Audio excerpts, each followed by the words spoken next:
అదే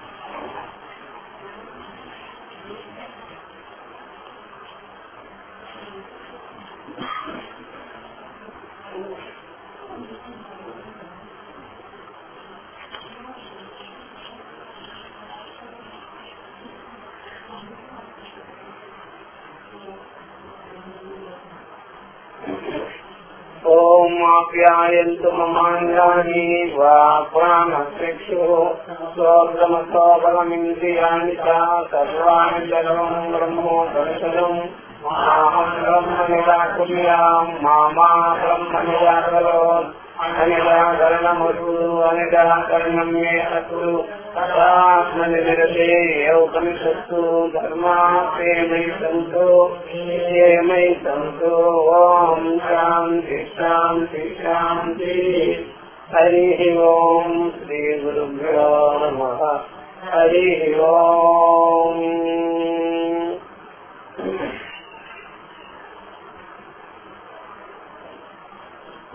జరుగుతుంది. యది మన్యతే సువేదేతి సబ్రమేవాపి నూనం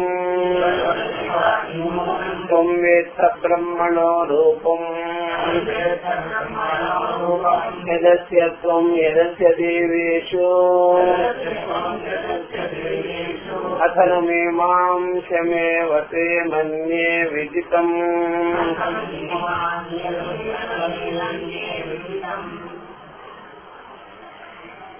ఏడవ ఉపనిషత్తు ద్వితీయ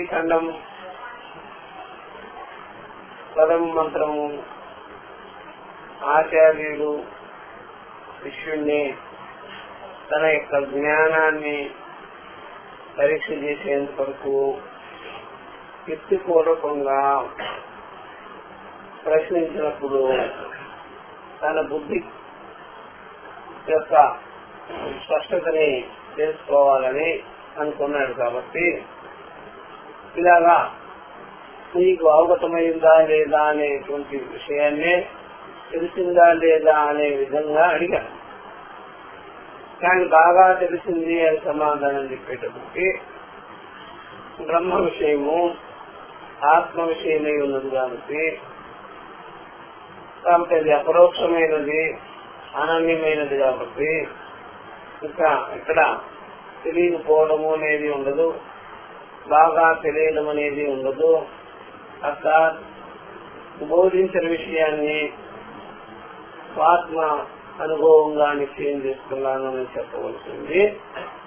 దాన్ని జనాలు ఆ విధంగా చెప్పడం జరుగుతుంది.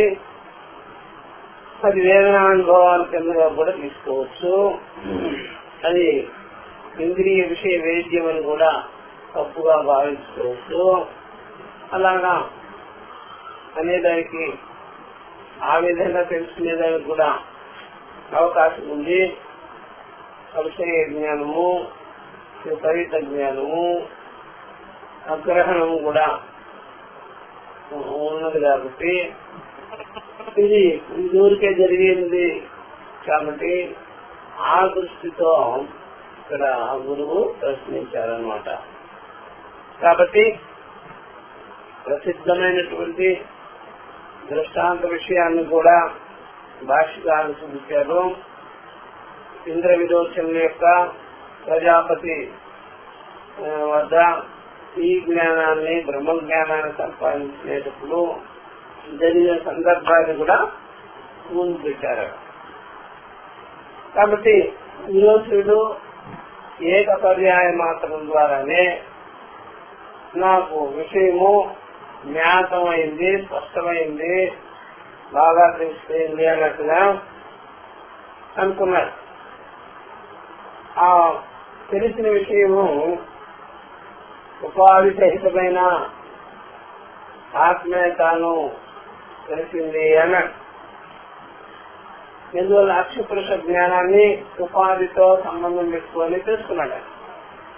అక్షి పురుష జ్ఞానాన్ని ప్రతి ఎందుకు ప్రకాశించేటువంటి చైతన్యము, ఇదే నీ ఆత్మ, ఇదే నీ స్వరూపము అనేటప్పటికీ తన్నుకి జోడించుకొని తెలుసుకున్నారు, ఉపాధికి తగిలించుకొని తెలుసుకున్నారు. కాబట్టి దేహేంద్రియాలతో కలుపులే, దేహేంద్రియాలతో కలుపుకోలే. దేహమే ఆత్మ. దేహాత్మవాదులు, ఇంద్రియాత్మవాదులు, ప్రాణాత్మవాదులు, మనో ఆత్మవాదులు, బుద్ధ్యాత్మవాదులు అని మనం చూసే ఉన్నాము. వీళ్ళలాగా దేహేంద్రియ సంఘాత వాణహం అని చెప్పేశారు. అది స్వభావ దోషము, అతడు ప్రవృత్తి ఈరోజు ఈ విధంగా పనిచేసింది. కాబట్టి శరీరమే ఆత్మ అంటున్నారు. ఇంద్రుడు దేవరాట అయిన వాడు చూసారా, వాళ్ళ అసురులకు రాజు, ఈయన దేవతలకే రాజు.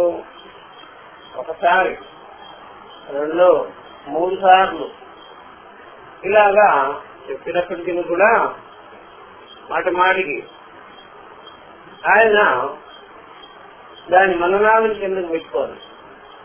మాటికి విచారించడం జరిగింది కాబట్టి, యుక్తిని పొందించుకున్నాడు కాబట్టి, పరీక్ష చేసుకున్నాడు కాబట్టి, పద అర్థ వివేకం చేసుకున్నాడు కాబట్టి నారాయణ ఈరోజు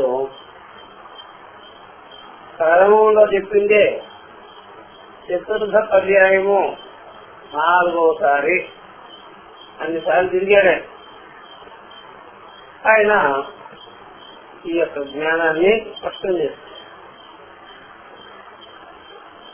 కాబట్టి ఇంద్రుడు లాంటి మేధావి విద్వాన్ ఆయన పరిస్థితి ఎలా ఉంది, సామాన్య జనుల విషయం ఏమని చెప్పగలం?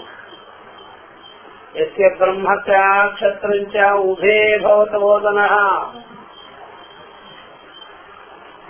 మృత్యు తస్య ఉపసేచనం కైత్తా బ్రహ్మ వేదయత్ర సహా. రెండవ ఉపనిషత్తులో ఈ జగత్తుని పరిపాలించే మేధావులు, ఖండబలము కలిగిన వారిదే ఇదంతా జగత్తు. ఇద్దరిదే బాగా అతి తెలివితేటలు ఉండేటువంటి బుద్ధిమంతులైన వారిది, ఖండబలం కలిగిన వారిది. ఇద్దరు జగత్తును ఆడిస్తున్నారు అల్లగా. ఒకవేళ ఎవరైనా ఖండబలం కలిగిన వారైనా గెరిల్లా యుద్ధాలు చేసి రాజ్యాలు గెలుచుకున్నా చివరికి మేధావులు ఉండాలి దాన్ని పరిపాలన చేయాలి. లేదనుకోండి జన్మకర్షులో తెలియదు కదా, ప్రణాళిక తెలియదు కదా. ఇట్లా ఇద్దరు కూడా ఈ జగత్ చక్రాన్ని ఆడిస్తారు. వాళ్ళ గుప్పిట్లో జగత్తంతా ఉంది. మేధావులు ఖండబలం బ్రహ్మచ శస్త్రం. వాళ్ళిద్దరూ పరబ్రహ్మానికి అన్నం లాంటి వాళ్ళు. ఎందుకంటే వాళ్ళిద్దరు మృత్యువుకు భయపడుతుంటారు. దేవుడికి మృత్యు అంటే భయం. చచ్చిపోతాము, మనం ఎవరో చంపుతారని. మేధావులు చచ్చిపోతాము, మనం ఎవరో చంపుతారు. కన్నున్నవాడు కూడా మనం ఎవరో చంపుతారు, మనం చంపాము అలాగే మామూలు పెట్టి, మనకి ఎవడో పెట్టే ఉంటాడు అని వాళ్ళు భయపడుతూ ఉంటారు. అలా భయం చెందే వాళ్ళు పరబ్రహ్మానికి అన్నం లాంటి వాళ్ళు. ఆ మృత్యు ఈ జ్ఞానం లేకపోవడం చేత అందరినీ జగత్తునే అది ఆడించేటువంటిది. అందరినీ భయపడతారు దానికి. ఆ మృత్యు పరబ్రహ్మ విషయంలో భయం చెందుతుంది. ఎందువల్ల అంటే సత్య వస్తువు అదే. మనమేమో ఉపాసహితమైన వాళ్ళము. ఆ సత్యం తెలియదు మనకి, అందుకని వాళ్ళకి భయం. సత్యం తెలియకపోతే ఆ సత్యమే. అందువల్ల తను అసత్యంగా తెలుసుకోనుంది కాబట్టి మృత్యువు కూడా సత్యం అని తెలుసుకోలేదు కాబట్టి దానికి పరబ్రహ్మం మీద భయం. పరబ్రహ్మ విషయంలో భయం ఉంది అన్నమాట. అసత్యత్వాత. అసత్యం అంటే అది కూడా అంటే చాలు అసత్యమే. దేహం ఉన్నది అంటే అసత్యమే. పుట్టాను, చనిపోతాను, ఉపాధి, పదవి, మహిమలు ఇవన్నీ ఉన్నాయి, కాలము, దేశము ఉన్నది అంటే నాకు సత్యం తెలియదు. కాబట్టి భయపడి ఉంటుంది. అది పచ్చడితో సమానము, కూరతో సమానము పరబ్రహ్మ. ఈ రెండింటిని కలిపి మింగేస్తుంది పరబ్రహ్మము. సర్వభూతస్థమైన సర్వవ్యాపకమైన అతి బ్రహ్మము. ఇక మామూలు వాళ్ళ సంగతి లెక్కే. సామాన్య జనులు, పామర జనులు, వస్తూ పుడుతూ ఉండేవాళ్ళు, వాళ్ళ విషయం లెక్కే లేదయ్యా అని ఉంది కదా. అలాగా ఇంద్రుడంటి వాడు కూడా ఈ జ్ఞానం కొరకే కలుసుకుంటాడు. ఈ జ్ఞానం సంపాదించుకునే దానికి అనేక సంవత్సరములు పాపం ఆయన ప్రజాపతి బ్రహ్మము దగ్గరకు వెళ్లి ఇలాగా క్రమంగా మననాదులు చేసుకొని శ్రవణము మననము ఎన్ని చేసి చివరికి నిశ్చయ జ్ఞానాన్ని కలిగించుకున్నాడు. ఇక విరోచనుడు అంతే. కాబట్టి ఈ లోకంలో ఎవరైనా సరే వాళ్ళ గురువుల దగ్గరికి వెళ్లి తెలుసుకునే సమకాలంలో వాళ్ళ గురువుల దగ్గరికి వెళ్లి తెలుసుకునే సమకాలంలో వాళ్ళు ఇదో ఈ ప్రకారంగా పై చెప్పబడినట్టుగా వాళ్ళ స్వభావం దోషం ఉంటుంది కదా. ఆ దోషము పుణ్య పాపాలు అనేది తొలగకపోతే, సంశయాదులు కలగకపోతే జ్ఞానం కలగదనమాట. ఈ దేవరాట అనేవాడు ఆయనకి మంచి ఉపాసనా బలము, అలాగే శమదమాది బలము ఉంది కాబట్టి ఇక్కడ ఆయనలో ఉండేటువంటి ఎతికించదు దోషాలు కూడా తొలగించుకొని ఈ రోజు ఈ జ్ఞానానికి ఆయన సిద్ధమయ్యారు. ఇక విరోచనుడు ఆకృతి ప్రకృతి బాగా పట్టి ఉంది కాబట్టి లోపలంతా అంతఃకరణమంతా దోషభూయిష్టం కాబట్టి అహంకారం, మమకారం, మోహం, దౌర్జన్యం ఇవన్నీ ఉన్నాయి కాబట్టి వాడికి బ్రహ్మచర్యాది సాధనలు అసలు లేవు కాబట్టి వాడికి ఆ జ్ఞానం కలిగేదానికి అవకాశం లేదన్నమాట. అలా మీరు ఎప్పుడైనా సరే ఈ బ్రహ్మ విద్యా విచారం అంతా బాగా కలిగి చేసుకొని మీ స్నేహితులు గాని మీ బంధువులు గాని మామూలుగా ఉండే వాళ్ళతో కలిస్తే మనం తినేది ఒకటే గాని నీ బుద్ధికి నా బుద్ధికి చాలా వ్యత్యాసమే అని మీకే తెలుస్తుంది. అర్థమైందా? ఎందుకని ఆ బుద్ధి ఎక్కడో ఉంటుంది, పాతాళం. వెంటనే తెలిసిపోద్ది. ఎందుకంటే తాపత్రయాలతో ఉంటుంది, మోహమకారాలతో ఉంటుంది. ఇలాంటి ఆలోచనలే పెట్టుకొని ఏం చేస్తే ఎంత ఫలం వస్తుంది అలాగా అనుకుంటున్నారు. మనమేమో చక్కగా ఈ విద్యని కలిగించుకొని సమదమాదరన్ని కలిగి అంతఃకరణలో ఫలాపేక్ష, బ్రహ్మ విద్యే ఫలాపేక్ష రహితమైన విద్య. దీనికి వచ్చారు అంటేనే నిష్కామ్యం అంటే ఇదే. సకామ్యం కాదు కదా, సకర్తృత్వం కాదు కదా. అకర్తృత్వము, అకామ్యము ఇదే ఉంటది దేంట్లో, నిరహంకారము ఇదే ఉంటాయి ఇంట్లో. కాబట్టి వాళ్ళేమో ప్రతిదానికి ఏం మొక్కితే ఎంత వస్తుంది, ఏ దేవుడు ఎంత ఇస్తాడు, ఏమిటి మన మార్పు రావాలి, మార్పు వస్తుంది, వచ్చే సంవత్సరమైనా మారుతుంది, రాబోయే సంవత్సరం మా జీవితాలు మారిపోతాయి, ఇంకా ఏదో వస్తుంది అని ఆశలేదు. ఇంకా రాగద్వేషాలతో ఉంటుంటారు. కాబట్టి మన అంతఃకరణానికి వాళ్ళ అంతఃకరణానికి వ్యత్యాసాన్ని మనం చూసుకోవచ్చు. చూసి వెళ్తే ఇక గలవం బావా అని చెప్పచ్చు. మనం కలిసే పనే లేదు, ఇక గలవం లేదని చెప్పి. ఎందుకంటే అంటే అంతఃకరణానికి బాంధవ్యాలు ఉండవు, శరీరానికే బాంధవ్యాలు ఉంటాయి.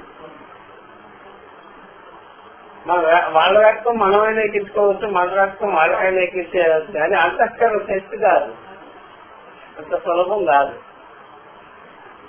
ఇదంతా మంచి సత్సాధనల వల్ల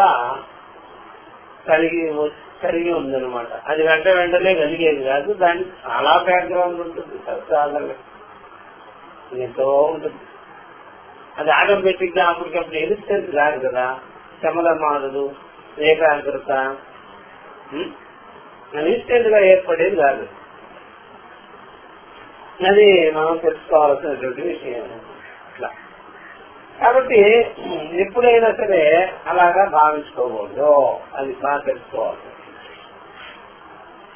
కాబట్టి లోకేపి ఏకస్మాత్ గురో శృణ్వతాం కచ్చిత్ యథావత్ ప్రతిపద్యతే కచ్చిత్ అయథావత్ తద్విపరీతం కచ్చిత్ తద్విపరీతం కచ్చిత్ న ప్రతిపద్యతే అని చెప్తుంటారు.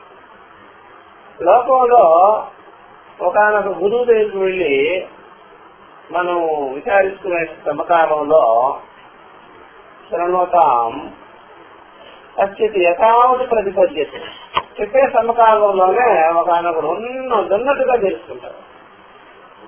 చెప్పే సమకాలంలో చెప్పినట్టుగా చేస్తారు, ఉన్నట్టుగా తెలుసుకుంటారు. కచ్చిత్ అయతావత్ విపరీతంగా తెలుసుకుంటారు. ఒకనొకడు విపరీతంగా తెలుసుకుంటారు. చూసారా, కచ్చిత్ చూసారా అసలు గ్రహించుకోవడం, ఖచ్చిత అసలు గ్రహించుకోవడం.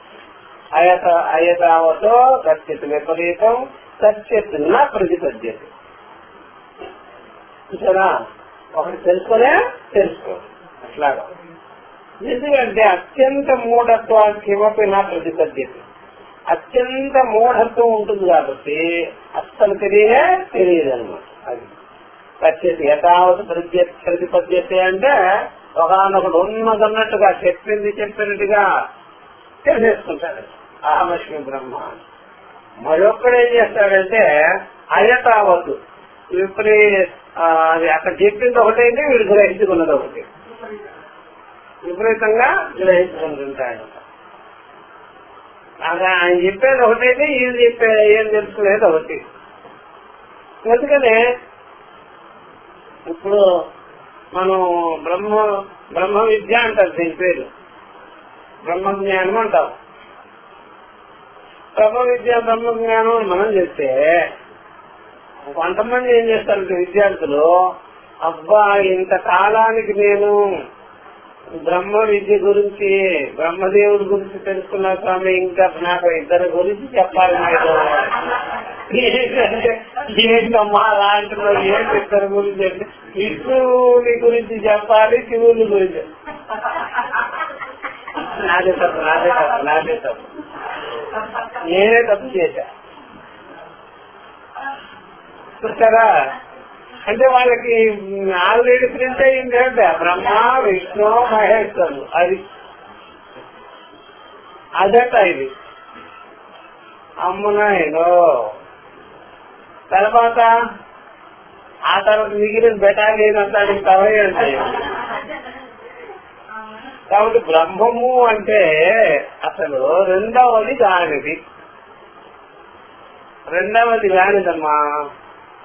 నిజంగా ఆ పేరు బ్రహ్మ విద్య అని వచ్చినా సరే ఆ యొక్క ప్రజాపతి బ్రహ్మము స్టార్ట్ చేశాడు, వాడిని మించిన తత్వం.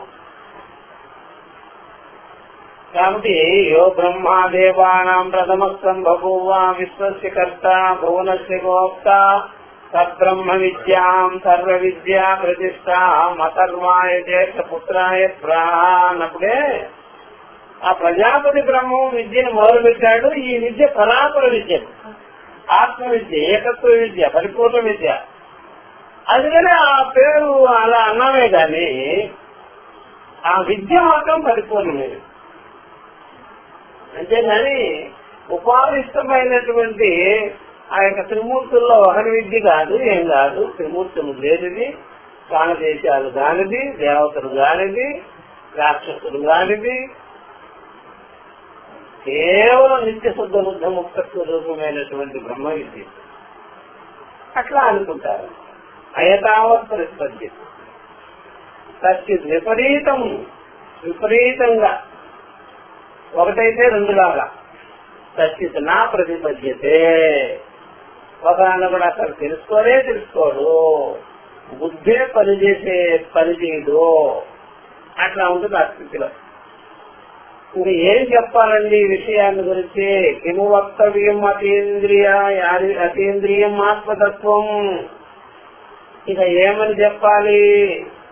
అతీంద్రియమైనటువంటిది ఆత్మతత్వం, ఈ స్వరూపము ఇంద్రియాలకి గోచరము కానిది, ఇంద్రియాలకు విషయం కానిది. ఏమని చెప్పాలి అని బాగా గుర్తుపెట్టుకోవాలి. చూసారా? అందుకని ఎవరైనా సరే చెప్తుంటారు చాలా మంది, నీలాగే ఆయన కూడా టీవీలో చెప్పే ఆయన, గ్రౌండ్లో చెప్పే ఆయన బ్రహ్మజ్ఞానం అంటున్నాడు, బ్రహ్మ విద్య అంటున్నాడు, మోక్షం అంటున్నాడు, ఆత్మజ్ఞానం అంటున్నాడు. మరి అంత జనం వచ్చారు కదా, మీరేమో ఇలాని చెప్తున్నారేంటి అంటే ఆయన ఆ పదాలు వాడుతున్నాడే కానీ కనెక్షన్ ఎక్కడన్నా ఇచ్చాడో చూసుకో. కార్డ్లెస్సా ఆ బోధ, కార్డుండే బోధ, కార్డ్లెస్సా చూసుకో. అది సిరిడి సాయిబాబు కట్టించాడు, కార్డ్లెస్ కాదు అది, ఇది కార్డ్లెస్ బోధ. అర్థం అక్కడ ఎవరు కట్టించాడు? బ్రహ్మజ్ఞానం అనే పేరుతో సిరిడి సాయిబాబు కట్టిస్తున్నాడు. అది ఏం కొలతలు నేను మాట్లాడండి. బ్రహ్మజ్ఞానం అంటాడు, ఆయన అనుగ్రహం అంటాడు, ఆయన ఇస్తాడంటాడు, ఇంకా నేను చేతులు పెట్టాను అంటాడు. ఏమి సందర్భం సమయం ఏమి లేదు, అదంతా గందరగోళం అంతా. అర్థమైందా? వాడు ఊరికే అంత నమ్ముతున్నాడు పదాలు అంతే. అట్లా వచ్చేసేది ఏమిలే. వాళ్ళకి రాదు, కూర్చున్న వాళ్ళకి వీళ్ళకి రాదు. ఏం సందర్భం లేదు, సమయం లేదు, ఏమి లేదు. ఏదో చెప్పాడు. బ్రహ్మజ్ఞానం అంటాడు, బ్రహ్మజ్ఞానం ఆయన ఇస్తానంటాడు, మోక్షం ఇస్తానంటాడు, నేనంటాడు, మళ్ళీ మధ్య మధ్యలో ఏదేదో చెప్తాడు. అందుకని ఇది వరకేమో మనకి పురాణాలు గజిబిజి ఉండేది, ఇప్పుడేమో ఈ గజిబిజి. ఏం సంబంధమే లేదు. చూసారా? బ్రహ్మ విద్య అంటే ఎవరితో కనెక్షన్ లేకుండా ఉపనిషత్ ప్రతిపాద్యమైనటువంటి విద్యగా చెప్పాలి. బోధించే సమకాలంలోనే ఆ యొక్క ఏకత్వ జ్ఞానాన్ని కలిగించాలని ఇంకొకరితో కనెక్షన్ పెడితే ఎట్లాగది? అందులో అది బాధ. నీవే ఉన్నావు, నువ్వు ఎక్కడికి వెళ్ళవలసిన పనిలే, ఎవరికి మొక్కవలసిన పనిలా, వాడిచ్చే పనిలే, వీడిచ్చే పనిలే అన్నాడా? అవన్నీ దండగ రకాలు, దండగ విషయాలు అవన్నీ. కాబట్టి అది తెలుసుకోవాల్సినటువంటి ఆ మాటలు ఊరికే వాడతాడంటే పనికిరాని మాటలు, పనికొచ్చేది ఏం కాదు. అది అదిపోతే ఇదిపోతే అందరూ అక్కడ వచ్చే వాళ్ళందరూ కూడా బాగా కోరికలు కలిగిన వాళ్ళే. ఏ సంబంధం ఇతను కోరిక కలిగిన వాడే మహా. అది బాగా గుర్తుపెట్టుకోవాలి. కాబట్టి కిము వక్తవ్యం అతీంద్రియం ఆత్మతత్వం. కాబట్టి ఏం చెప్పాలి అతీంద్రియమైనటువంటి ఆత్మ విషయంలో?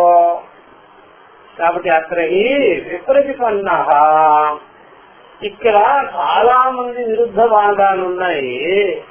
రకరకాలుగా వాదోపవాదాలు చేసేటువంటి సదసద్వాదులైన తార్కికాదులందరూ కూడా ఉన్నారయ్యా. అందువల్ల వాళ్ళే ఇప్పుడు బాగా ప్రపంచమంతా కూడా ఎస్టాబ్లిష్ అయిపోయి ఉన్నారు ఆల్రెడీ. అందరి మనసుల్లోనూ ఆ రకమైన భావాలన్నీ కూడా పాతుకుపోయినాయి. సదసద్వాదుల యొక్క భావాలు ఆల్రెడీ ఉంది, అందరిలో ప్రచారం అయిపోయింది. కర్మము, కర్మకాండ, ఎవరెవరు కొత్త కొత్త దేవతలు, కొత్త కొత్త మహిమలు, అవి ఇవి ఎక్కడ సోర్స్ కనిపిస్తుంది. మాటల్లో సోర్స్ ఇక్కడ ఎవరెవరు మాటల్లో ఎక్కువ దంచుతున్నారు, పల విషయాలని మాటల్లో దంచారు కదా ముందు, అక్కడ వదిలిపెట్టుంటారు. ఇప్పుడు ఎవరైనా సరే నీకు అంత వస్తుంది ఎంత వస్తుంది అని చెప్తుంటారు కదా, ఫైనాన్స్ గినాన్స్ అంతా మాటల్లో దంచుతారు ముందు, తర్వాత పూర్తిగా దంచుతారు. ఇట్లా దంచేటప్పటికి పరిగెత్తుంటారు ఇక్కడికి. అక్కడ ఏదో ఎక్కువ వస్తుందంట. చూసారా, మీరు ఇన్ని వేలు కడితే మీకు వరుస పెట్టి తీస్తూ ఉంటాము, వస్తూ ఉంటుంది ప్రైజులు అంటారు. అక్కడ వచ్చేది ఏమి లేదు, కట్టించుకోవడం మాత్రం ఉంటుంది. అట్లా ముందు అగ్గిపెట్టి వస్తుంది, వీడు 10,000 కడితే. తర్వాత అగ్గిపెట్టి వచ్చిందా, అగ్గిపెట్టి బండలు వస్తుంది. అవి నేను ఏం చేసుకుంటాను అవన్నీ, తర్వాత ఇంకోటి అంటాడు. ఆ ప్రకారంగా ఆల్రెడీ లోకంలో ఇలాగా కర్మిష్ఠులు చూసారా, ఇలాంటి సద్వాదులు, అసద్వాదులు వీళ్ళందరూ కూడా ఉన్నారు. కాబట్టి ఈ జ్ఞానం కలగడం అనేది అంత ఈజీగా కనిపించదు. ఈ విరుద్ధవాదాలన్నీ అంతఃకరణలోకి వెళ్ళిపోయినాయి. మనం చూస్తూ ఉన్నాం, వింటూ ఉన్నాం, ఆ సమాజంలో పాతుకుపోయి ఉన్నాం. అవన్నీ నెగ్లెక్ట్ చేస్తే గాని ఈ జ్ఞానం కలగదు. మనం అక్కడ ఊరికే మామూలుగా మనుషులుగా లేదు, మనం శుద్ధ బుద్ధులుగా లేదు. అంటే బుద్ధులన్నీ కలుషితమైపోయి ఉన్నాయన్నమాట. కాబట్టి అక్కడ ఈ విప్రతిపన్న సదసద్వాదిన తార్కిక సర్వే, విపరీత బుద్ధి కలిగిన వాళ్ళు, జ్ఞానం కలిగిన వాళ్ళు, విరుద్ధమైన వాదోపవాదాలు చేసేవాళ్ళు సద్వాదులు, అసద్వాదులు అనగానే పరమాత్మ ఉన్నాడని, పరమాత్మ లేదని, నేను జీవుడని, సంసారని, దేవుడు ఎక్కడ ఉన్నాడని, ఇలాగ చెయ్యాలని, పొందాలని ఇట్లాగా వాదాలు చేసేవాళ్ళు తార్కికులు, వైష్ణవులు, మీమాంసకులు, యోగులు, ఇలాగా ద్వైతవాదులందరూ కూడా ఉన్నారు. కాబట్టి ఇలా ఉండేటప్పటికి మనం తెలుసుకోవడము చాలా కష్టం అన్నమాట. సాంఖ్యాదులు, వైశేషికులు వీళ్ళందరూ ఏర్పడి వాళ్ళే మీకు రకరకాలుగా సాధనలుగా, దేవతలుగా ఇవన్నీ చెప్పేవాళ్ళుగా ఉన్నారు లోకంలో. పైకి మాత్రం అలా కనిపిస్తున్నారు కానీ సిద్ధాంతాలన్నీ అవే అనమాట, అందరిలో ప్రవేశించుకొని ఉన్నాయన్నమాట. జాగ్రత్తగా ఉంటాం కదా మనం అట్లాంటప్పుడు. కాబట్టి ఈ ప్రకారంగా సదసద్వాదిన తార్కిక సర్వే తస్మాత్ చెప్తున్నారు. సత్కార్యవాదులు, అసత్కార్యవాదులు అంటారు. అసత్కార్యవాదులందరూ కూడా ఎప్పుడైనా సరే గుర్తుపెట్టుకోవాల్సింది చార్వాకులు, చార్వాకులు, తర్వాత అసత్కార్యవాదులు, శూన్యవాదులు, బౌద్ధులు, వీళ్ళంతా కూడా అసత్కార్యవాదులు. సత్కార్యవాదులు అనేటువంటి వాళ్ళు ఉన్నారు కదా, శాంతిలు, తర్వాత ఈ యొక్క తార్కికులు, వీళ్ళంతా కూడా సత్కార్యవాదులు అన్నమాట. అంటే అణువులతో నేనే వస్తాయి. వాళ్ళే ఏమి లేదు శూన్యము అని చెప్పేవాళ్ళు అనమాట. శూన్యవాదులు, సత్కార్యవాదులు అంటారన్నమాట. కొంతమంది బ్రహ్మం ఉన్నది అని, దేవుడు ఉన్నది అని ఇవన్నీ చెప్తారు. ఇవన్నీ ఈ వ్యవహారం అంతా చెప్తారు, ఇలా పుట్టాడు అలా పుట్టాడు. కొంతమంది అసలు ఏమీ లేదు అని చెప్తారు. అట్లాంటి వాళ్ళు ఉన్నారండి. ఆస్తికులు, నాస్తికులు. ఆస్తికులు, నాస్తికులు. ఈ ఆస్తిక భావాలు, నాస్తిక భావాలు రెండు కూడా జనాల్లో బాగా ఉందన్నమాట. యథార్థ జ్ఞానం తెలియకపోతే వాళ్ళు ఆస్తికులు అన్న వాళ్ళు కూడా ఆస్తికులే, యథార్థ జ్ఞానము తెలియకపోతే అనమాట. కాబట్టి నాస్తికులేమో ఏమీ చెప్పలేరు, ఆస్తికులు చెప్తారు చాలా. ఆ చెప్పేవన్నీ కూడా అహమస్తు బ్రహ్మ, సత్యం బ్రహ్మ అనే దగ్గరికి వెళ్ళదు. వెళ్ళకపోయేటప్పటికి వాళ్ళు దాని ప్రయత్నమే చేయరు. చేయకపోతే చివరికి నాస్తికంలో పడిపోవాలి, నాస్తికంలోకే ఉండిపోవాలి. అట్లా ఎందుకయ్యా అంటే సాయంత్రం వరకు ఏ బస్సు ఎక్కలేదు అనుకోండి, ఎక్కుతా ఎక్కుతా ఎక్కుతా ఎక్కుతా అన్నాడు అనుకోండి, అన్ని బస్సులు అయిపోతాయి, చివరికి ఇంకే బస్సు దొరకట్లేదు. అందువల్ల వెయిటింగ్ లో ఉన్నావు అలాగా చివరికి ఏమి బస్సు దొరకనివాడు, ఎక్కనివాడు ఎలాగా ఉన్నాడో ఎక్కేదాని ఎక్కుదామనుకునేవాడు కూడా ఎక్కకుండా పెండింగ్ పెట్టేసేటప్పటికి వాటితో పాటు నువ్వు కూడా ఉండిపోవాల్సి. అట్లాగా నాస్తికులైతే సరే సరే వాళ్ళు ఏ విషయము కూడా లేదు లేదన్నారు. నువ్వు అస్థి అస్థి అంటూ కూడా అస్థిని ఎక్కడ ఎక్కడ నువ్వు చూపించావు? ఎక్కడో అంటావు, చేస్తానంటావు, వస్తుంది అంటావు, కానీ సత్యం వస్తుందిగా చెప్పరాల్సింది, అహమక్షిగా చెప్పరా, ఆత్మగా అపరోక్షంగా నిరూపణ చేయలే. కాకపోయేటప్పుడు నువ్వు నాస్తికులతో పాటు నువ్వు ఒకడైపోయావు. కాబట్టి అస్థి ఏమో ఉపలబ్ధవ్య ఆత్మ, అస్థి అని మొదలు పెట్టాలి. మొదలుపెట్టి చివరికి అస్మిగా మిగలాలి, ఆత్మగా తెలుసుకోవాలి. ఎదయమాత్మ ఇదగం సర్వం రావాలి. లేకపోతే ఉన్నాడు ఎక్కడో ఉన్నాడంటే మాత్రం అది చివరికి అది అర్థం లేని విషయం. తస్మాత్ విదితం బ్రహ్మేతి సునిశ్చిత ఉక్తమపి విషమ ప్రతిపత్తిత్వాత్ యది మన్యతే ఇత్యాది సాశంకం వచనం యుక్తమేవ ఆచార్యస్య. కాబట్టి విదితం బ్రహ్మ అని చెప్పాడు కదా శిష్యుడు. సునిశ్చిత ఉత్తమపి, అది సునిశ్చితమైన విషయమే, స్పష్టమైన విషయమే. అయినప్పటికీ కూడా విషమంగా చెప్పేదానికి కూడా అవకాశాలు ఉన్నాయి. మాట బాగానే ఉంది, అర్థం బాగా ఉందా లేదా చూసుకోవాలి, నిశ్చయం బాగా ఉందా లేదా చూసుకోవాలి. మాటకి నిశ్చయానికి వ్యత్యాసం ఉంటుంది. మాట కరెక్ట్ గా చెప్తూనే సరే, మాట కరెక్ట్ గా చెప్తూనే మాట బాగానే ఉంటుంది, నిశ్చయం బాగా ఉండదు. అది అట్లా ఉంటుంది అనమాట. ఇట్లాంటి విషయాల్లో, ఆధ్యాత్మిక విషయాల్లో మీరు ఎప్పుడైనా సరే వ్యవహారంలో మనసులో ఏ భావం ఉంటే వ్యవహారంలో ఆ భావం చూపిస్తారు. ఆధ్యాత్మికంలో మాటకి అర్థానికి వ్యత్యాసం ఉంటుంది.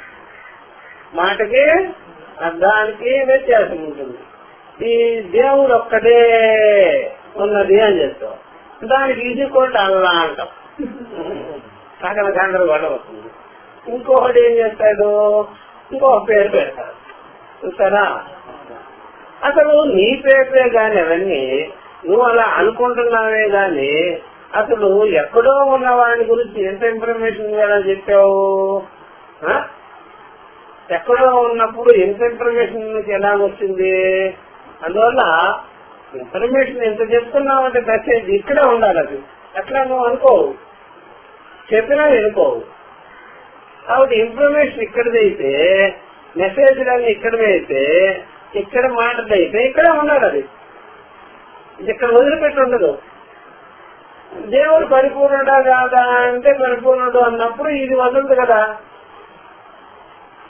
ఎందుకు అడ్డు లేడు అనే విషయం కూడా నీకు అర్థం కాదు. నిజావాసి విధం సర్వం అన్నప్పుడు అర్థం కాదు, మళ్ళీ చీలుస్తావు. అక్కడ ఏం చెప్పారు, ఆ సత్యం వేరు, సత్యం ఎందుకు కల్పింపబడింది వేరు అన్నాం. సత్యం వేరు, సత్యం ఎందుకు కల్పింపబడింది వేరు అన్నాం. అప్పుడు సత్యం ఎక్కడో ఉంటుందని చెప్పలేదుగా. కల్పింపబడిన విషయాలు అంటే సత్యము కల్పించిన దానికి విలక్షణంగా ఉంది. శరీరేషు అశరీర, అనవస్థేషు అవస్థితం. ఇది అర్థం కాకపోతే ఎట్లాగా? శరీరేషు అశరీర, శరీరాలు బ్రహ్మ మొదలుకొని విపీడక పర్యంతం ఎందుండేటువంటి శరీరాలు ఎందు అశరీరం అనేటువంటి ఆత్మతత్వం ఉంది. ఎక్కడో ఉన్నాడు అల్లా గిల్లా అంటారేంటి? అనవస్థేషు నశించిపోయేటువంటి నామరూపాలు ఎందు నాశనము కాకుండా ఈ చిన్మాత్ర స్వరూపము చైతన్యం ఉన్నది. బాహ్యాభ్యంతర అజహ, బయట లోపల పుట్టుకు లేకుండా ఉన్నది. శృతి వాక్యాలు నీ దగ్గర ఉందా? పురాణంలో ఉందా? ఎక్కడుంది? ఇలాంటి అర్థాన్ని చెప్పేటువంటిది ఉందా? అది ఇప్పుడే ఇక్కడే దాన్ని చూపిస్తుంది. అర్థాన్ని కంటికి చూపించదు, అది మామూలు మనసుకు కూడా చూపించదు. దాన్ని వివేకం చేస్తే అర్థం. దాన్ని పట్టుకోవాలి. మన పెద్దలు ఇక్కడ వాళ్ళు ఏం చేశారంటే, మీకు అందరికి ఇంద్రియ దృష్టి కాబట్టి ఇంద్రియాలకి గోచరమయ్యేదాన్నే నువ్వు ఆరాధించు. అందుకనే వైష్ణవులకు కూడా అవకాశం వచ్చింది. ద్వైతవాదులకు కూడా అర్చామూర్తిని అర్చించేదానికి అవకాశం వచ్చింది. శాలిగ్రామే విష్ణు బుద్ధి పెట్టుకోవాల్సి వచ్చింది. దేనికైనా పంచభూతాలు, కాల దేశాలను, దేనికైనా అణువులని పూజించేదానికి అవకాశం ఏర్పడింది. అంటే అది భగవంతుడికి వెంటనే చేరిపోతుందని కాదు, మీరు చేసేదానికి చేరిపోతుంది. వెయిటింగ్, అది వెయిటింగ్. క్లోజింగ్ పాయింట్ కాదు అది. క్లోజింగ్ ఏమిటి? అశరీరేషు శరీరేషు అశరీర అని క్లోజింగ్ పాయింట్. ఇది వెయిటింగ్. అర్థమైందా? పూర్తయ్యేది అక్కడ. ఇదంతా ఊరికే వెయిటింగ్. అలా ఉండండి రా, ఉండండి రా, గంగాంతం పోతున్నారు, కంగారు పోతున్నారు. అందువల్ల ఈ జనాల్ని ఊరికే అలా ఉంచేదానికి అలాగా పెద్దలు చెప్తారు. కాబట్టి వాళ్ళకి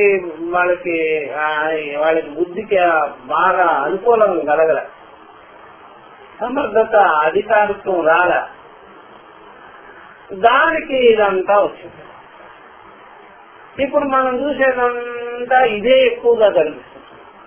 దీనికే బాగా శ్రమ, ఖర్చు, దీనికే జనాలు బాగా ఉంటారు, దానికి ఉండదు.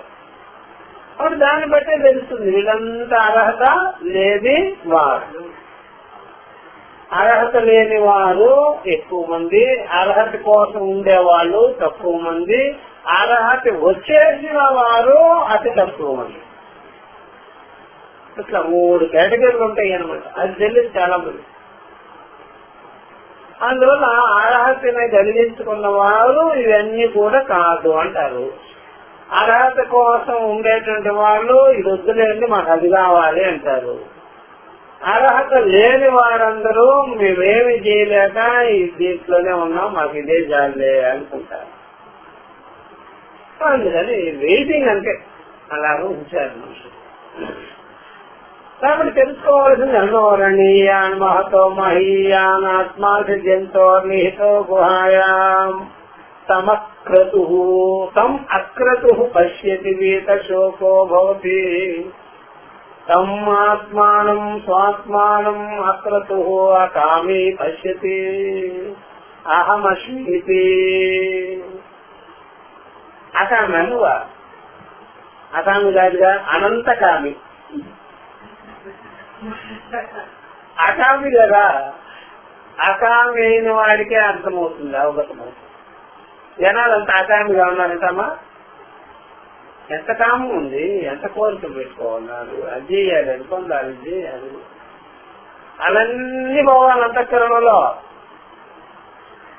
ఆత్మజ్ఞానం ఒక్కటే నాకు కావాలి అని ఉండాలి.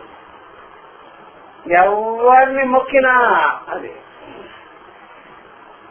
ఎవరిని మొక్కిన వారి దేవుడు ప్రత్యక్షమైన నాకు బ్రహ్మజ్ఞానం కావాలి, నవలు కాదు అని వాడు వెళ్ళిపోవాలి. వరుణుడిని మొక్కిన వరుణుడు వస్తే నాకొద్దు బ్రహ్మజ్ఞానమే కావాలి, వాడు వెళ్ళిపోవాలి. అదే బ్రహ్మాలు, కిన్నర, కింపురుష, రక్ష, గంధర్వ, రాక్షసులు, వాళ్ళు వీళ్ళు అందరినీ పిలిపించుకొని బ్రహ్మజ్ఞానం బ్రహ్మజ్ఞానం అనాలి. అందరూ వాళ్ళు పారిపోవాలి. మాకు తెలుసు, మాకు తెలుసు, మాకు తెలుసు. సమస్త దేవి దేవతలు మొత్తం 3 దేవతలు కాదు, ఎంతమంది అయినా సరే అందరి దగ్గర బ్రహ్మజ్ఞానమే అడగాలి.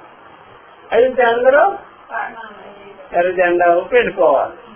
ఎవరికి ఒకనొక గురువు మాత్రమే ఈ కోసం నేనున్నా ఇట్లాంటి వాడి కోసం చూసారా. కాబట్టి మనం దాన్ని వరించాలి, అది మనం వరించేదానికి రెడీగా ఉండాలి. కనెక్షన్ లేకుండా ఎట్లాగా ఆ ప్రకారంగా బ్రహ్మ విద్య మనల్ని వరిస్తుంది, మనం దాన్ని వరించాలి అని ఉంటే. కాబట్టి ఈ ప్రకారంగా శరీరేష శరీర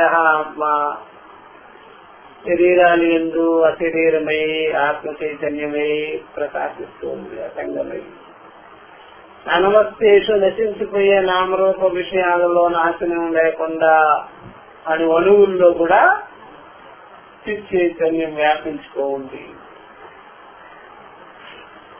ఈ అర్థం తెలుసుకునేదానికే రావాలి. కాబట్టి ఈ ప్రకారంగా బాగా తెలిసింది అని చెప్పే సమకాలంలో కూడా విషమంగా కూడా చెప్పే అవకాశం ఉంది అనే గురువు గారు అలాగా ఎరిమన్యతే అనేటువంటి వాక్యం ద్వారా ఆ సాశంకం వచనం ఆశంకాపూర్వకంగా సంశయపూర్వకంగా ఆయన అడగడం అనేది ఇష్టమైనటువంటి విషయమే. ఆచార్యుడు అడిగేటువంటి మంచిదే. బ్రహ్మ స్వతః నిర్ధర్మకదేవా చెప్తున్నారు. బ్రహ్మములకు ఎటువంటి ధర్మాదులు లేదు. దబ్రం అల్పమేవాపి నూనం త్వమేత వేత జ్ఞానేశే బ్రహ్మణో రూపం అని. దబ్రం అల్పమేవా అతి నూనం త్వమేత జ్ఞానేశే బ్రహ్మణో రూపం అది. కాబట్టి నువ్వు అల్పమే తెలుసుకున్నావు అని అడిగారు కదా, అల్పమేవాపి అని అన్నారు కదా. అంటే ఇక్కడ బ్రహ్మం యొక్క రూపం అల్పమైనది మహానైనది ఇట్లా ఉంటాయా అని అడుగుతున్నారు. ఇక్కడ కిం అనేకాని బ్రహ్మణో రూపాన్ని మహాంతి అల్పతాని దబ్రమేవ ఇత్యాది బాఢం అనేకాని నామరూపోపాధికృతాన్ని బ్రహ్మణో రూపాన్ని స్వతః తతస్థు అశబ్దం స్పర్శం అరూపమవ్యయం యథారసం నిత్యమగంధవశ్చయత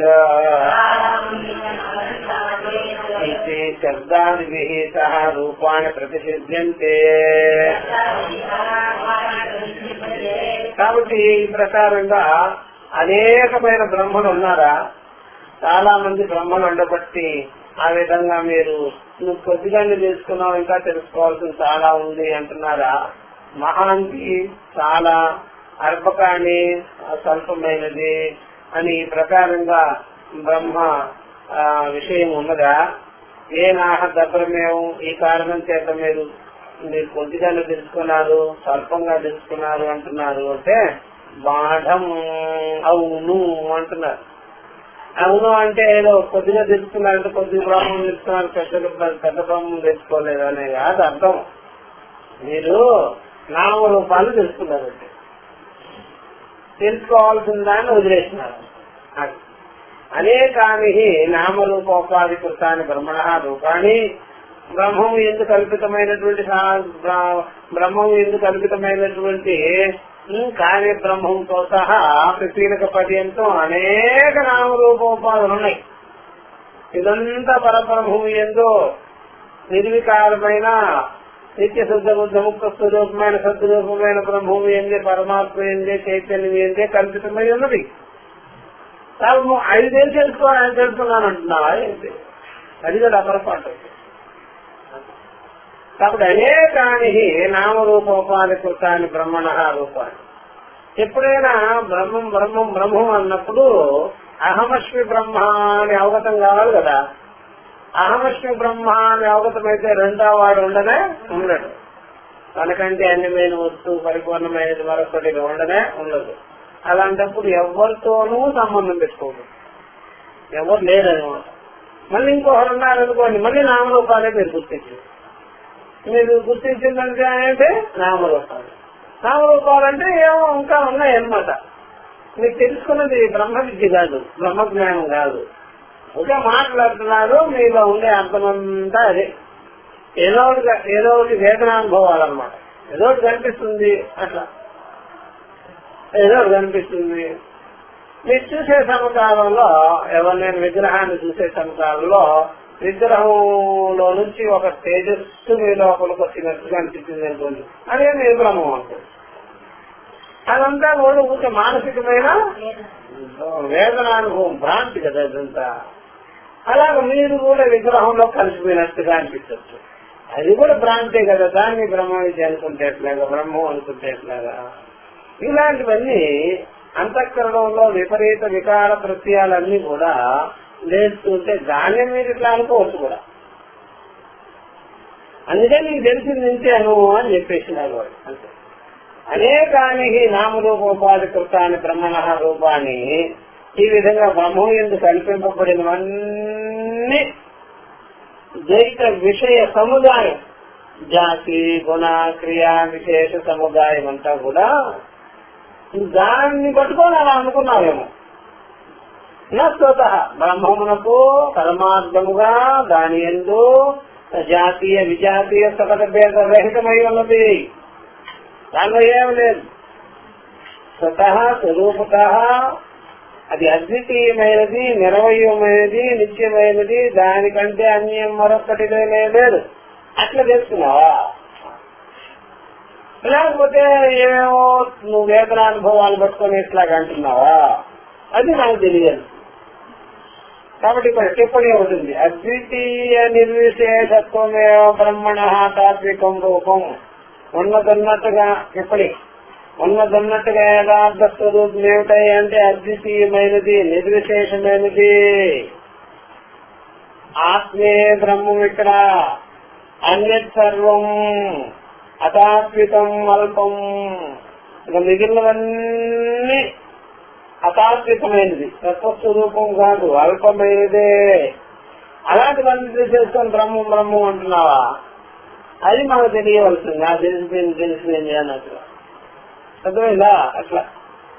కాబట్టి ఎప్పుడైనా సరే బ్రహ్మజ్ఞానం కలిగితే సరే ఇంకొక దేవత మాట ఎక్కువనే ఎక్కువమటు, ఇంకొకటి చెప్పనే చెప్పకూడదు. రాదు గురును, రాదు. ఇప్పుడు మనం శంకర భాషను చదువుకుంటుంటే శంకరాచార్యులు వాళ్ళు అక్కడ తాగారు, ఇక్కడ తాగారు, అక్కడ కూర్చున్నారు, ఇక్కడ ఆయన్ని చెప్తే ఎవరైనా సరే నాకైనా అనిపించాలి. నాకు బుద్ధి ఉంటే, నాకు బుద్ధి లేదనుకోండి, బుద్ధి ఉన్నవాడు ఇంకోటి ఉంటాడు కదా, మీరేమిటి ఆయన జీవిత కాల విశేషాలని చెప్తున్నారా, ఆయన భాష్య రచన చెప్తున్నారా అని అడుగుతారు. చూసారా? ఆయన భాష్యంలోనే ఒకటి కూడా, ఒక పదం కూడా రాయదా. నీకెందుకు అసంతా? నువ్వు భాషలు చెప్పండి, అటుపోతానంటే ఆకేతంగా కూర్చున్నాడు, ఇద్దాగాడు అద్దాగాడు, మీకెందుకండి అవన్నీ? అది పురాణం. శంకర పురాణమా శంకర భాష్యమా ఏదో ఒకటి చెప్పు. శంకర పురాణం నాకెందుకండి, శంకర భాష్యం చెప్పు. అలా ఉంటుంది. ఉపనిషత్తు ఎప్పుడైనా పురాణాలు చెప్తుందో ఉపనిషత్తు విద్యను చెప్తుందా? ఉపనిషత్తు ఎవరినైనా సరే మనుషుల పేర్లు ఋషుల పేర్లు చెప్పిందంటే వాళ్ళ చేత విద్యను పలికిస్తుందా? వాళ్ళు లేకపోతే వాళ్ళు చిన్నది తాగింది చెప్పిస్తుందా? సౌనకుడు ఈ కూర తిన్నాడు, ఆకలి కూర్చున్నాడు అని చెప్పడు. సౌనకుడు గురువు దగ్గరికి వచ్చి విద్య అడిగాడు అంటే ఎట్లాగా అని మనం గుర్తుంచుకోవాలి. కాబట్టి ఎప్పుడైనా సరే విగ్రహం చెక్కాలన్నా కొంత తీసేయాలి, షర్టు కుట్టాలన్నా కొంత కత్తిరించేయాలి. పూర్తిగా కుట్టేసినామంటే ఎట్లా ఉంటుంది? అట్లాగా విద్య చెప్పేటప్పుడు ఆ ఋషుల పేర్లని ఉపాఖ్యానాదులంటే అలా తీసేసి విద్యనే అలా చెప్పాలి. అదోదంతా ఇక్కడ జరిపేస్తే ఎట్లా కుదురుతుంది? అందువల్ల బ్రహ్మ విద్య చెప్పేటప్పుడు శంకర పేరు కూడా ఎత్తుకోకూడదు, ఆయన విశేషాలు ఎత్తుకోకూడదు, ఎవరి విశేషాలు ఎత్తుకోకూడదు, విద్యలో పెట్టుకోవాలంతే. అట్లా విద్యలోనే రమించారు. బుద్ధిలో రమించకూడదు, విద్యలో రమించాలి.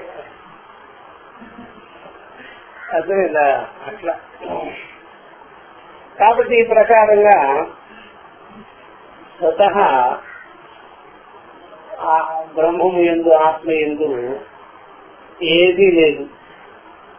సజాతీయ విజాతీయ స్వగత భేదరహితమయ్యే ఉంది. స్వతస్వరూపం ఏంటయ్యా అంటే శబ్ద స్పర్శ రూప రసగంధ వర్జితమైంది, నిత్యమైంది, అవ్యయమైంది. అశబ్దం స్పర్శం రూపమవ్యయం సతారసం నిత్యమగంధవశ్చయత్ అనాద్యనంతం మహత పరం ధ్రువం. ఎక్కడ అశబ్దం శబ్ద స్పర్శ రూప రస గంధారహితమైంది. ఇంద్రియ విషయం.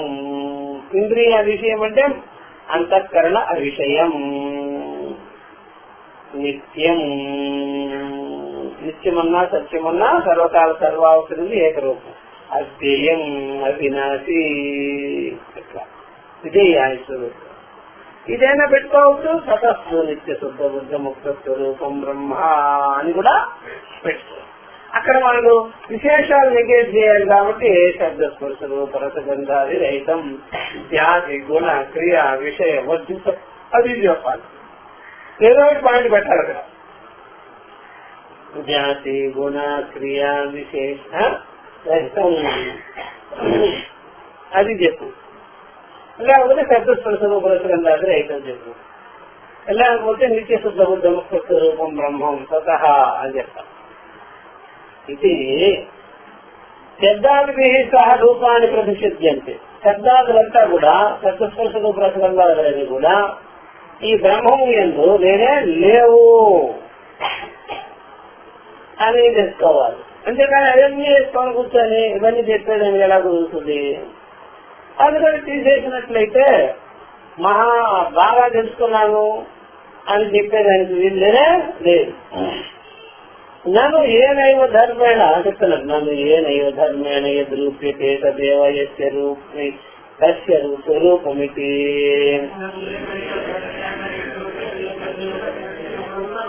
బ్రహ్మణోపి ఏన విశేషేణ నిరూపణం తదేవ తస్య స్వరూపం స్యాత్. అతః ఉచ్యతే చైతన్యం పృథివ్యాదీనాం అన్యతమస్య సర్వేషాం పరిణతానాం వా ధర్మో నకౌతి.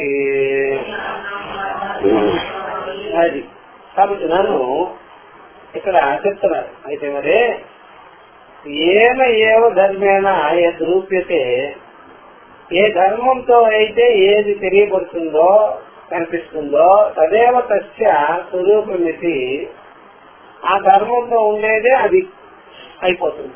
స్వరూపమితి బ్రహ్మణ అపి, బ్రహ్మం కూడా ఏది నిత్యం అన్నారుగా నిత్యందంటే, సత్యం అన్నారుగా సత్యందండి, నిరవయం అన్నారుగా నిరవయంతో తెలియాలి అని అడుగుతున్నాడు అన్నమాట నన్ను అని శంకించి.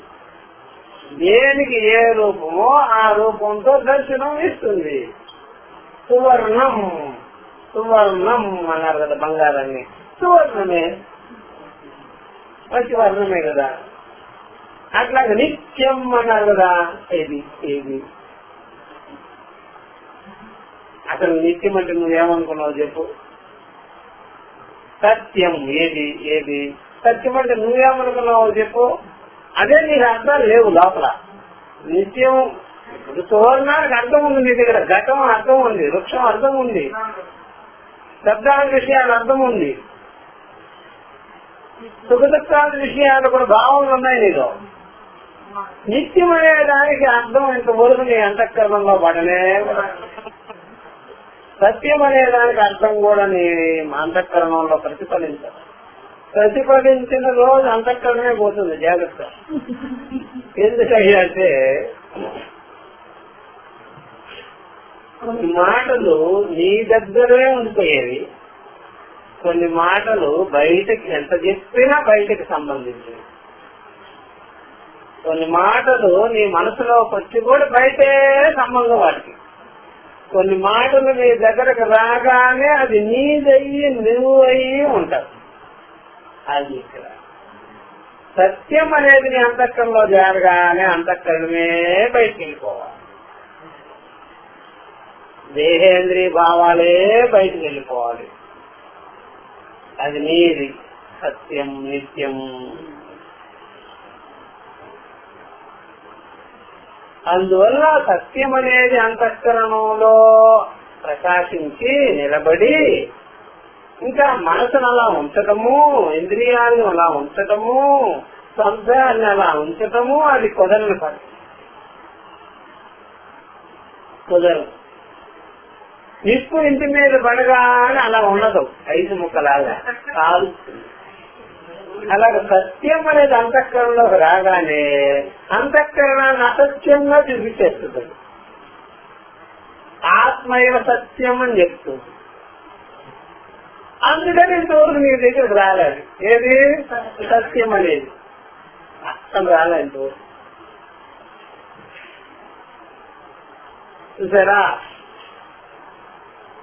కాబట్టి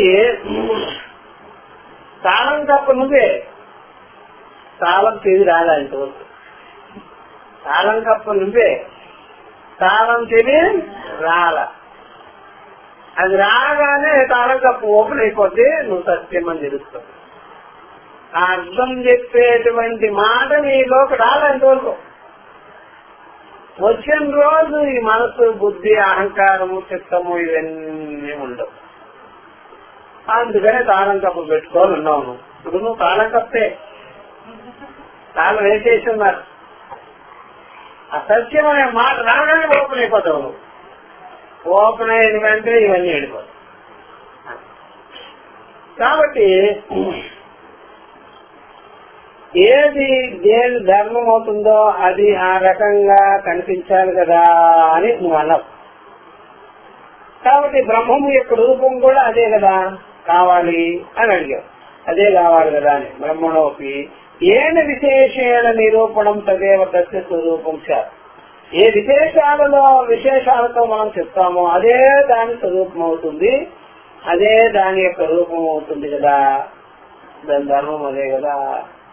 అతః ఉచ్యతే చైతన్యం. అలాగేది చెప్తున్నాం. చైతన్యం పృథివ్యాదీనాం అన్యతమస్య సర్వేషాం విపరిణతానాం వా ధర్మో నభవతి. చైతన్యం అనేటువంటిది సత్స్వరూపం, చిత్స్వరూపం, సత్యం, జ్ఞానం, అనంతం స్వరూపమైనది. ఒక భూమి కాదు, నీరు కాదు, అగ్ని కాదు, వాయువు కాదు, ఆకాశం కాదు, పంచభూతాలు కాదు, కాలం కాదు, దేశం కాదు, వస్తువులు కాదు, అది కాదు, ఇది కాదు. ఓకే, కొట్టిపారేస్తున్నాడు వాడే. ఎవరో ఒకసారి నేను ఇట్లాగే విజయవాడ పీడబ్ల్యూ గ్రౌండ్ వైపు అలా వెళ్తూ ఉన్నాం. ఏది సత్యం కాదు ఈ లోకంలో ఉండేది.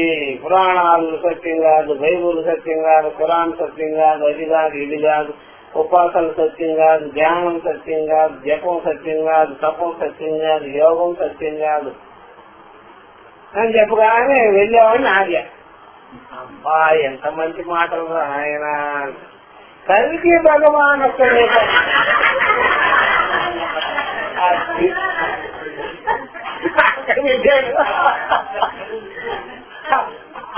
అదే పెంట. ఆ పెంటలో వేసాడు అనమాట వెళ్ళి. ఆ దీటంలా ఆ చెత్త డబ్బాలో వేసాడండి. అన్ని లేదు లేదు లేదు అని చెత్త డబ్బా చూపించాడు. చెత్త డబ్బా తీసుకోవాలి అమ్మ మా రావడం లేక. ఆ చెత్త డబ్బాకి మాకు నెగేట్ చేసిన దానికి చెత్త డబ్బా రెండు ఒకటే. సేమ్ ఇస్కాన్ కూడా ఇంతే. అన్ని కాదనడం, కృష్ణుడు ఒక్కడే అయితే కృష్ణుడు ఒక్కడే అది వాళ్ళు వాడేశారు. చూసారా? ఇక్కడ మనం అలా చెప్పము. అన్ని తీసివేస్తే సాక్షిత్వమే ఉంటుంది. అది సర్వభూతస్థమై ఉన్నది, ఉపనిషత్ ప్రతిపాదితమైనది. సజాతీయ విజాతీయ శబ్ద భేదరహితమై కాల దేశాలను మొత్తం, దేవీ దేవతలు మొత్తం, బ్రహ్మ మొదలు కలిసి పేలిక పర్యంత అంతా నెగేట్ అయితే శుద్ధ చైతన్యమే. ఆ మాట అనకుండా మళ్ళీ నామరూపాలు పొందించి, మళ్ళా కాల దేశాలు పొందించి, ఉపాధిని పొందించి, మళ్ళా ద్వైతాన్ని పొందించుకొని అంత చెత్త అంతా పెట్టుకొని అక్కడ పెడితే ఎలా కుదురుతుంది ఆడటం? చూసారా? అట్లాంటివన్నీ కాబట్టి ఇక్కడ చైతన్యం అనేది పంచభూతాలు కాదు, దానికి వేరైన విషయమే. అవన్నీ మార్పు చెందేవి. ఆ ధర్మాలన్నీ చైతన్యంలో లేదు. బాగా ఉంది ముందు కూడా. తథా శ్రోత్రాదీనామంతఃకరణస్య ధర్మః న భవతి ఇది బ్రహ్మణో రూపమితి. శ్రోత్రేంద్రియాలు పంచ కర్మేంద్రియాలు కావు, కొట్టుబరే. పంచ జ్ఞానేంద్రియాలు కావు, కొట్టుబరే. చూసారా? అంతఃకరణ చతుష్టయం కాదు చైతన్యము. బాగులేదు, ముందు పోదాం. పంచకోశాలు కూడా కాదు, ఎక్స్ట్రాగా నేనే అందిస్తాను బో. పంచకోశాలు కూడా కాదు, అండపిండ బ్రహ్మాండాలు కూడా కాదు, అన్ని కొట్టుకోలేదు. కాబట్టి బ్రహ్మము యొక్క రూపం కాదు ఇవన్నీ, ఏవి కాదు. అయితే బ్రహ్మము ఉన్నది కదా, బ్రహ్మ రూప్యతే చైతన్యేనా అని పెట్టాడు అక్కడ. బ్రహ్మము చైతన్య రూపంగా గోచరము. అది ఎట్లా ఉంటుంది కదా? బ్రహ్మము అయితే బ్రహ్మము చైతన్య మాత్ర రూపంలో ఉంటుంది. చైతన్యానికి రూపం ఏంటయ్యా? అన్ని కొట్టేసేసి చైతన్యం బ్రహ్మ అంటాం కదా, జ్ఞానం బ్రహ్మం అంటాం కదా. కాబట్టి చైతన్య రూపములో గోచరము అవుతుంది బ్రహ్మము. చైతన్య రూప గోచరముగా నువ్వు బ్రహ్మమును చూడము అన్నట్టుగా ఉంది. చైతన్యానికి రూపం ఏంటయ్యా? చైతన్యం అరూపమా రూపమా? చైతన్యం ఆత్మనా లేకపోతే అనాత్మ? మరి చూసేది ఏముంటుందండి? ఆమస్యం తెలుసుకోదా బాబు అంటే బ్రహ్మాన్ని మళ్ళీ చైతన్య రూపంగా పెట్టి చైతన్య రూపం ఇలా ఉంటుంది, చైతన్య రూపముగా కనిపించేదే బ్రహ్మం అవుతుంది అంటే నేను ఆ విధంగా చూడనా? అహమస్యం తెలుసుకోవాలా? నువ్వు చైతన్య స్వరూపుడు కాదా, అచైతన్యమా అని అడిగితే ఏం చెప్తాను ఎవరైనా? అహం చైతన్య స్వరూపం, చైతన్య రూపుణ్ణి, చైతన్యమే నేను. చైతన్య రూపం నువ్వు కనిపించిందా? చైతన్యం నువ్వే అయ్యున్నావా? చైతన్యమే బ్రహ్మము, చైతన్యమే ఆత్మ. అలా తెలుసుకోవయ్యా. అంటే బ్రహ్మము రూప్యతే చైతన్యేనా, బ్రహ్మము చైతన్య రూపముగా గోచరం అవుతుంది అని అంటే బాగుంటుంది. మళ్ళీ అన్ని కొట్టి పారేసి మళ్ళీ అక్కడికి వచ్చాడు. చూసారా? అట్లా తథాచ ఉక్తం. ఇదిగో ఇక్కడ చూడు ఎలా చెప్పారో. విజ్ఞానమానందం బ్రహ్మ అన్నారు కదా. విజ్ఞానమే ఆనందమే బ్రహ్మమని. విజ్ఞాన జ్ఞానం అన్నారు కదా. సత్యజ్ఞానం అనంతం బ్రహ్మ అన్నారు కదా. ప్రజ్ఞానం బ్రహ్మ అన్నారు కదా. ఇది చ బ్రహ్మణో రూపం నిర్దేశం ప్రతిశుద్ధిషో. బ్రహ్మ రూపాలు చూడు ఎలా ఉందో, బ్రహ్మానికి రూపాలు చూడు ఎలా ఉందో అంటున్నాడు. విజ్ఞాన రూపం, ఆనంద రూపం, విజ్ఞాన ఘన రూపం, సత్య రూపం, జ్ఞానం రూపం, అనంతం రూపం అయ్యింది బ్రహ్మము. ప్రజ్ఞానం రూపంలో ఉంది బ్రహ్మము. ఇలాంటి బ్రహ్మమునకు రూపాలు చెప్పారా లేదా అని అంటారు. ఊరు రూపాలు కాదు ఇదంతా. ఇలాగ రూపాలుగా తెలియబడతాయి అన్నట్టుగా అర్థం చేసేసుకున్నాడు. అందుకే చెప్పేది మేము అడిగింది నువ్వు ఇట్లాగా తెలుసుకోనుంటే విపరీతార్థాలు ఇవన్నీ. కాబట్టి ఇవన్నీ రూపాలకు చెందింది, నామరూప విషయాలు ఉపాధికి చెందింది, గోచరమయ్యేది ప్రతి అనుభవాలకు గాని వేదనానుభవాలకు గాని విషయమయ్యేది కానే కాదు. కాబట్టి చైతన్యం అనగానే అది అపరోక్షమైన అనుభవమే. విజ్ఞానం అనగానే అపరోక్షమైన అనుభవమే. ఆనందం అనగానే అపరోక్షమైన అనుభవమే. ఎప్పటికైనా సరిగ్గా. అందువల్ల ప్రియ మోద ప్రమోద ఆనందములు ఆపు, బ్రహ్మము ఆపు. నాకు గుర్తుపెట్టుకోవాల్సింది బ్రహ్మము యందు కల్పింపబడినవే ఇవన్నీ. ఏది? ఆనందం, ప్రియ, మోద, ప్రమోద. ఇట్లా కల్పించామనుకోండి దాని షేర్ బయటకు వస్తుంది. ఏది? విజ్ఞాన కోశం, విజ్ఞానమయ కోశం, మనోమయ కోశం మీదకి వస్తుంది, ప్రాణమయ కోశం మీదకి వస్తుంది, అన్నమయ కోశం మీదకి వస్తుంది, విషయాల మీదకి వస్తుంది, శబ్దాది విషయాల మీదకి వస్తుంది. దాని షేడు బ్రహ్మచేద. బ్రహ్మం ఎందు కల్పింపబడినటువంటి ప్రియమోద ప్రమోదాల షేడ. అదే అది మనుషులు పరిగెత్తుకున్నారు బయటికి. బ్రహ్మం ఎందు మనం ఏం కల్పించుకున్నామో ప్రియమోద ప్రమోదాలని, అదే మీకు బయట ఉండేటువంటి కోశాల మీద గోచరం. మీరు బ్రహ్మం తెలుసుకోవాలంటే ఇవన్నీ నెగేట్ చేయాలా, లేకపోతే ఇవన్నీ పెట్టుకొని చూడాలా?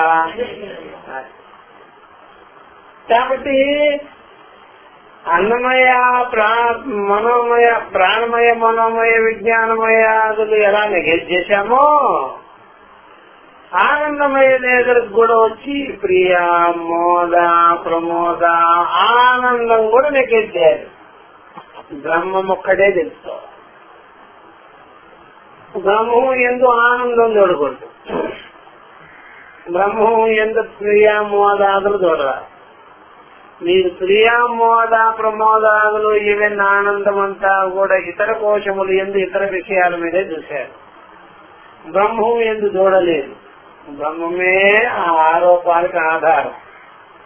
ఆరోపాలని బ్రహ్మం ఎందు చూడరాదు. బ్రహ్మాన్నే తెలుసుకోవాలి నిరవయముగా, నిర్విశేషముగా, ఏకత్వముగానే తెలుసుకోవాలి. అహమస్మి బ్రహ్మ,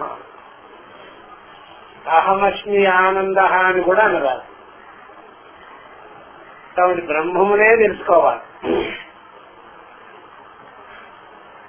ఎవరైనా వచ్చి ఆనందమయ కోసం వరకు వచ్చి ఈ ప్రియాన్ని నేను వదలలేకపోతున్నానంటే సరే ఇంతకన్నా కూడా గొప్పది ఇంకోటి ఉంటుంది చూడు అని చెప్పాలి. అదేమిటి? మోద. నేను ఈ మోదాన్ని వదిలిపెట్టలేకపోతున్నానంటే ఇంతకన్నా ఇంకోటి గొప్పది ఉంటుంది చూడు ప్రమోద.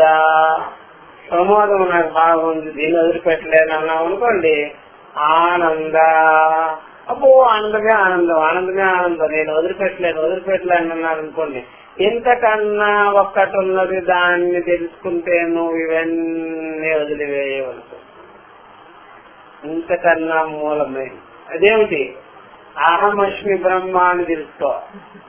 ఆనందంగా అన్ని వదిలేస్తా. అందువల్ల బ్రహ్మ విద్య ఆనందమో, ప్రియమో, మోదమో, సుఖమో కలిగించదు. జ్ఞానమే కలిగింది, యథార్థమే తెలియదు. ఇవన్నీ కోశ ధర్మాలు. అవన్నీ ఆనందం వరకు కోశ ధర్మాలు. అందుకని ఆనందమయ కోశమను. బ్రహ్మము ఆనందమయ కోశములోకి రాదు. అధిష్టానముగా, ఆధారముగా, మూలముగా నిలబడు. కోశ రహితం, కోశరహితం.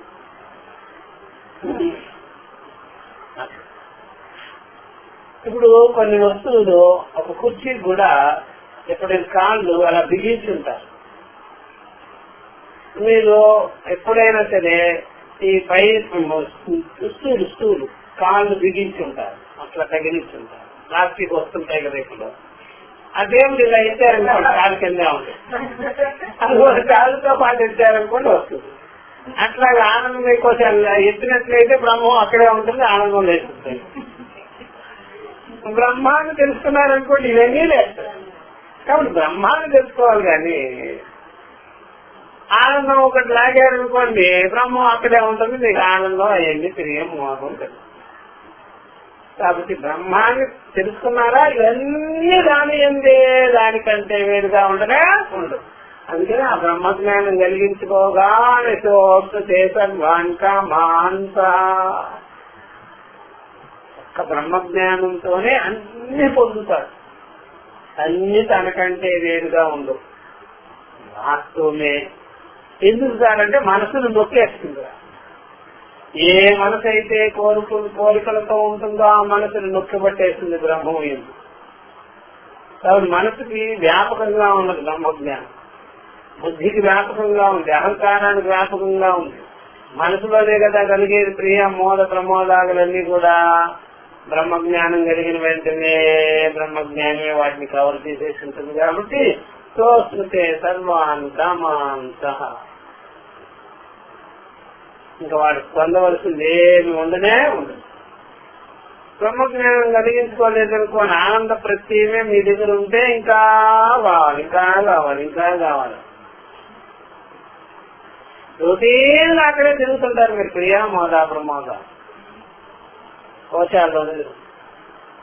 బ్రహ్మజ్ఞానం కలిగించుకున్న వెంటనే అన్ని దాని ఏంటే కల్పితమై ఉన్నది అని తెలియగానే ఇంకా పొందవలసింది ఏమి ఉండనే. కాబట్టి ఇవన్నీ కూడా బ్రహ్మం యొక్క రూపాన్ని తెలియజేసేదానికి రాలా. అదంతా ఉపాధిని బట్టి కోశ ధర్మాలను బట్టి చెప్పబడింది. సత్యం జ్ఞానం అనంతం ఇవన్నీ. ప్రజ్ఞానం బ్రహ్మాన్ని, విజ్ఞానం బ్రహ్మాన్ని, విజ్ఞాన జనహాన్ని, ఆనందం బ్రహ్మాన్ని, ఇవన్నీ ఆనందమయ కోశ లక్షణం, విజ్ఞానమయ కోశ లక్షణంలో చెప్పబడింది. చెప్పి అక్కడి నుంచి బ్రహ్మాన్ని సూచించారు. ప్రజ్ఞానం బ్రహ్మ అనగానే ఈ ప్రజ్ఞానం బ్రహ్మం కంటే వేరుగా లేదు అని, విజ్ఞానం బ్రహ్మ అనగానే ఈ విజ్ఞానమయ కోసం బ్రహ్మం కంటే వేరుగా లేదు అని, ఆనందం బ్రహ్మ అనగానే ఆనందమయ కోశము బ్రహ్మం కంటే వేరుగా లేదు అని, ప్రియం బ్రహ్మ అంటే ఈ ప్రియము బ్రహ్మము కంటే వేరుగా లేదు అని. ప్రియము దాని రూపమని కాదు, ప్రియము దానికంటే వేరుగా కల్పించదు, అది అర్థం. ఓకే, ఇప్పుడు చెప్తున్నారు సత్యమే. ఇది చెప్పేసేది నెక్స్ట్ క్లాస్ లో చెప్పు. సత్యం ఏవం తథాపి తదంతఃకరణ దేహేంద్రియోపాధి ద్వారేణ ఏవా విజ్ఞానాది శబ్దైః నిర్దిశ్యతే తద్ అనుకారిత్వాత్ దేహాది వృద్ధి సంకోచ విచ్ఛేదాదిషు నాశేషు చ న స్వతః స్వవిజ్ఞాతం విజానతాం విజ్ఞాతం అవిజానతాం ఇది స్థితం భవిష్యతి. అయ్యా, నువ్వు చదివిన వాక్యాలన్నీ మంచి వాక్యాలే, కానీ వాటికి మూలం తెలుసుకునేదానికి చెప్పారు, స్వరూపాన్ని తెలుసుకునేదానికి అవి కట్టబడిన వాక్యాలు అని. నువ్వు అక్కడితో ఆగిపోయి అదే అనుకోకూడదు. విజ్ఞానం చూసి బ్రహ్మమే అనుకోకూడదు, ప్రజ్ఞానం చూసి బ్రహ్మమే అనుకోకూడదు, ఆనందం చూసి బ్రహ్మమే అనుకోకూడదు. బ్రహ్మాన్ని తెలుసుకోమని చెప్పారు, బ్రహ్మమే దానికి మూలమని చెప్పారు. నువ్వు అక్కడితో ఆగిపోయి దీనంతా అప్లై చేస్తావేంటి బ్రహ్మం మీద? బ్రహ్మాన్ని తెలుసుకోదు. అప్పుడు బ్రహ్మం ఏంటి? ఇవన్నీ కూడా కల్పితమైనటువంటి విషయాలు. సత్యం ఏం తథాపి అంతఃకరణ దేహేంద్రియ ఉపాధి ద్వారానేవ, అంతఃకరణము దేహేంద్రియాలు ఆ ఉపాధి ద్వారానే, ఆ ఉపాధి గుండా విజ్ఞానాది శబ్దముల చేత బ్రహ్మము నిర్దేశింపబడింది. నువ్వు ఇటుకలో తెలుసుకునేటప్పుడు ఎప్పుడు ఇటు లేదు ఎవరు, ఇటు ఉంది ఇటున్నారు, ఇటు ఉంది ఇటున్నారు అందరు. ఏంటండి? ఇటు ఉంది ఇటున్నారు అందరు. చూసారా? ఇటు ఉంది ఇటు చూడటంలా ఎవరు, ఇటు ఉంటున్నారు అటు ఉన్నారు, అటు చూస్తున్నారు అటు తెలుసుకుంటున్నారు, అటే ఉంది. ఉన్నదేమో అంతఃకరణానికి పైనే, కానీ వాళ్ళ జ్ఞానం అంతా ఇదే ఉంది, బయటికే ఉంది. చూసారా, బయటికే ఉంది. అది మట్టి ఉండి కూడా కుండా ఉంటుంది. ఎప్పుడు చూసినా నేను కొండనే అని చెప్పేసి, చూసారా, నువ్వు మట్టి ఉన్నావు అని చెప్తే నేను పగిలిపోతానేమో పగిలేదండి నువ్వు మట్టి అని చెప్పినా సరే, మనము సాక్షి అయి ఉన్నాము అంటే నేను జీవుడు, దుఃఖి, సంసారి, ఇంద్రియాలు ఉన్నవాడిని, పచ్చికోశాలు ఉన్నవాడిని అనేది అలవాటు చేసేది. ఇటు అనిపించుకుంటున్నాం కాబట్టి అటు నుంచే చెప్పాలి మనం. కాబట్టి విజ్ఞానాది శబ్దముల చేత దేహేంద్రియాది ఉపాధుల ద్వారా, ఆ విజ్ఞానాది శబ్దముల ద్వారా నిర్దేశించడం జరిగింది. ఈ విజ్ఞాన శబ్దం బ్రహ్మం కంటే వేరు కాదు, ఈ ఆనంద శబ్దం బ్రహ్మం కంటే వేరు కాదు అని ఇట్లా చెప్పడం జరిగిందనమాట. తదనుకారిత్వాత్ దేహాది వృద్ధి సంకోచ విచ్ఛాద ఇట్లా పెడుతూ ఉంటే మీ లోపలికి దాన్ని అనుకరించుకోవాలని పోతూ ఉంటే ఒక్కొక్క ఉపాధిని దాటుకుంటూ వృద్ధి క్షయాలు సంకోచాదులను మీరు చూస్తూ దేనికి వృద్ధి జరుగుతుంది, దేనికి సంకోచం జరుగుతుంది అని ఆ విచ్ఛేదాదిషు ఒకటి నెగెట్ చేసుకుంటూ లోపలికి పోతే అవన్నీ చివరికి నాశనం అయిపోయి ఉండనే ఉండదు. అన్నమయం, ప్రాణమయం, మనోమయం, విజ్ఞానమయం, ఆనందమయ కోశ లక్షణాలన్నీ ఉండవు స్వరూపంలో. అందుకని మూలాన్ని చూడండి, ఇవి ఉండవు. మూలాన్ని బట్టే ఇవి తోస్తున్నాయి. ఇవన్నీ కూడా వృద్ధి సంకోచాదులు దీనిలో ఉన్నాయి, ఆగమాపాయ ధర్మాలు దీనిలో ఉన్నాయి. ఇది పుట్టడం పోవడం అనేది దీనిలో ఉన్నది. స్వతహా ఇది ఉండనే ఉండవు. విజ్ఞాన శబ్దం గాని, ఆనంద శబ్దం గాని, విజ్ఞాన ఘన శబ్దం గాని ఇవేమి ఉండనే ఉండదు. ఉపాధి ధర్మాలతో ఆ పేర్లు పెట్టారు. ఉండేది ఒక్కటే ఉంటుంది, బ్రహ్మం ఒక్కటే అని చెప్పారు. ఇది మనం నెక్స్ట్ క్లాస్ లో ఓం సహనావతు.